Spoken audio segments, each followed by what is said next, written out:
अनेकांच्या मनात प्रश्न असतो की मृत व्यक्तीचे फोटो घरात नक्की कोणत्या भिंतीवर लावायला हवेत, कोणत्या दिशेच्या भिंतीवर लावायला हवेत, घरात लावावे की नाही, याचं सगळ्यात प्रश्नांचे उत्तर आज व्हिडिओत अगदी थोडक्यात देण्याचा प्रयत्न करणार आहोत. अनेकदा आपण आतोनात परिश्रम करतो, पण कधीही यश पडत नाही. घरात विनाकारण वाद होतात, पैशाची ओढाताण होते किंवा एक अनामिक नकारात्मकता सतत जाणवते. वास्तुशास्त्र ज्योतिषशास्त्रानुसार यामागे कारण पितृदोष असल्याचं सांगितलं जातं. मंडळी, लक्षात घ्या, पितृदोष म्हणजे कोणताही शाप नाही आहे. आपल्या आणि आपल्या पूर्वजांमध्ये ऊर्जेच्या प्रवाहात आलेला अडथळा जेव्हा संबंध कमकुवत होतो, तेव्हा जीवनातील स्थैर्य ढासळू लागतं.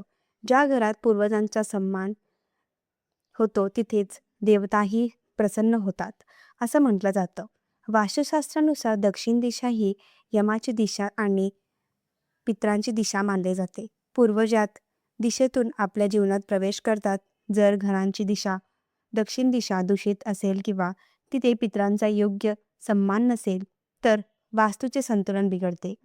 पितृदोषाला पितृ आशीर्वादांत बदलण्याचा सर्वात सोपा मार्ग म्हणजे घराच्या दक्षिण भिंतीवर पूर्वजांची प्रतिमा लावणे, अर्थात फोटो लावणे.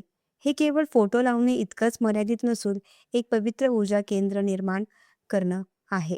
मग घरात पूर्वजांचे फोटो कोणत्या भिंतीवर लावावे, तर दक्षिण दिशेच्या भिंतीवर लावावे, असं शास्त्र सांगतं. दक्षिण दिशेला फोटो लावणे शक्य नसेल तर दुसराही एक पर्याय आहे, तो म्हणजे पश्चिम दिशा. दक्षिण दिशा उपलब्ध नसल्यास हा दुसरा उपाय तुम्ही निवडू शकता. पण काही दिशा मात्र अशा आहेत ज्या दिशेला पूर्वजांचे फोटो किंवा मृत व्यक्तींचे फोटो अजिबात लावू नये. त्यापैकी एक दिशा म्हणजे ईशान्य दिशा, अर्थात उत्तर आणि पूर्व यांचा मधला कोपरा हा देवतांचा दिशा असतो. इथे पितरांचे फोटो लावू नये. अनेक जण देवघरात पितरांचे फोटो ठेवतात, पूर्वजांचे फोटो ठेवतात. हे अत्यंत चुकीचे आहे. देवघरामध्ये पूर्वजांचे फोटो असू नयेत किंवा देवतांच्या मूर्तीसमोर सुद्धा कधीही पूर्वजांचे फोटो नसावेत. तुमची झोपण्याची जी खोली असते किंवा स्वयंपाकघर असेल, तिथे सर्व पूर्वजांचे किंवा पितरांचे फोटो लावणं टाळा. आता काही जण काय करतात की मृत व्यक्तींचे फोटो, जे त्यांचे आई वडील असतील, सासू सासरे असतील, आणखीन कोणी असतील, त्याचबद्दल मनात प्रेम असतं, आदर भावना असते, मान्य. पण मृत व्यक्तींचे फोटो हे आदरांसाठी असतात, पूजेसाठी नाही. त्यामुळे त्यांची पूजा केली जात नाही. त्यांना देवाप्रमाणे रोज धूप दीप लावणं गरजेचं नाही. हो, पण अमावस्या असेल किंवा पितरांची जी तिथी आहे त्या तिथीला, तसंच पितृपक्षात सुद्धा श्राद्ध पक्ष करणं गरजेचं आहे. श्राद्ध तत्पर्य करणं गरजेचं आहे. त्यामुळे पितरांचे आशीर्वाद मिळतात आणि पितृदोषही दूर होतो. फोटो लावताना मनात श्रद्धेचा भाव ठेवा. कुटुंबाच्या सुखशांतीसाठी कळकळीने आशीर्वाद मागा. आता हा बदल केल्याने नक्की काय लाभ मिळतात? पितृदोष दूर झाला की घरातलं वातावरण सकारात्मक होईल. कुटुंबातील सदस्यांमध्ये एकमेकांमध्ये प्रेम वाढतं. सलोखा वाढते. बऱ्याच काळापासून आढळलेली कामही मार्गी लागतात. सगळ्यात महत्त्वाचं म्हणजे मनशांतीचा लाभ होतो. देवी संरक्षणाची जाणीवही होते. मंडळी, इथे एक युक्तिवाद असंही केला जातो की पूर्वजांचे फोटो घरात लावू नये. पूर्वज गेले ते त्यांच्या मार्गाने त्यांना जाऊ द्यावं. त्यांना कुठल्याही प्रकारचे अडकवून देण्याचा प्रयत्न करू नये. हाही एक युक्तिवाद केला जातो. प्रत्येकाची श्रद्धा वेगळी, प्रत्येकांचा भाव वेगळा. जर तुम्हाला आठवण म्हणून तुमच्या पूर्वजांचा फोटो घरात लावायचा असतील, तर त्यांच्यासाठी कोणत्याही दिशा हव्या आहेत हे आपण पाहिलं. पण ते तुम्ही नाही लावले म्हणून तुम्हाला पितृदोष होईल असं अजिबात नाही. पण जर श्राद्ध पक्ष वेळच्या वेळ केले नाही, तर मात्र पितृदोष होऊ शकतो.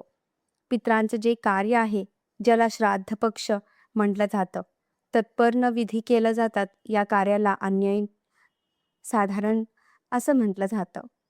वेळेच्या वेळी ते करणं पितरांच्या तिथीला त्या गोष्टी करणं महत्त्वाचं आहे आणि श्राद्ध म्हणजेच श्रद्धा ठेवून ह्या गोष्टी करणं अत्यंत गरजेचं आहे. आपल्याला घरातल्या मृत व्यक्तींसाठी श्राद्ध तत्परता विधी करणं हे आपलं कर्तव्य असतं, मान्य. पण त्याचबरोबर आपल्या घरात आपले ज्येष्ठ आहेत, आई-वडील असतील, सासू-सासरे असतील, त्यांची सेवा हे ते जिवंत असताना सुद्धा करायला हवी. मातृदेवो भव, पितृदेवो भव असं आपल्याला शिकवलं जातं आणि म्हणून आपण प्रथम कर्तव्य आहे की आपल्याला आई-वडिलांची सेवा आपल्यासोबत असताना सुद्धा करायलाच हवी. मंडळी, वास्तुशास्त्र, ज्योतिषशास्त्र, अंकशास्त्र यासारख्या विषयांवर तुमच्या मनात काही शंका असतील त्या कमेंट बॉक्समध्ये नक्की विचारा. तुमच्या प्रश्नांची उत्तर येण्याचा प्रयत्न आम्ही नक्की करू. त्याचबरोबर आणखीन कोणत्या विषयावर तुम्हाला व्हिडिओ ऐकायला आवडत असतील ते सुद्धा कमेंट करून सांगा. म्हणजे तुम्हाला हव्या असणाऱ्या विषयांवर सुद्धा व्हिडिओ घेऊन आम्ही येऊ. ज्योतिषशास्त्र, अंकशास्त्र, वास्तुशास्त्र यासारख्या विषयांवरच योग्य मार्गदर्शन तुमच्यापर्यंत पोहोचवण्याचा आमचा हा प्रयत्न आहे. तेव्हा तुमच्या शंका कमेंट बॉक्समध्ये नक्की विचारा. धन्यवाद.